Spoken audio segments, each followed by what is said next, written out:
วันก่อนผมตั้งใจไปถ่ายรูปเล่นที่เขื่อนป่าสักชลสิทธิ์นะครับ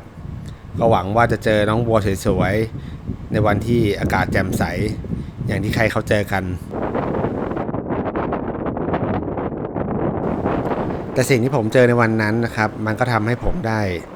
ข้อคิดที่ว่าแม้บางทีความน่ากลัวเนี่ยก็อาจมีความสวยงามซ่อนอยู่นะครับเพียงแค่เราหามันให้เจอหรือเปลี่ยนมุมมองสักนิดเราอาจได้โอกาสบางอย่างที่เราไม่เคยเจอมาก่อนก็ได้ครับ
ปุ่ม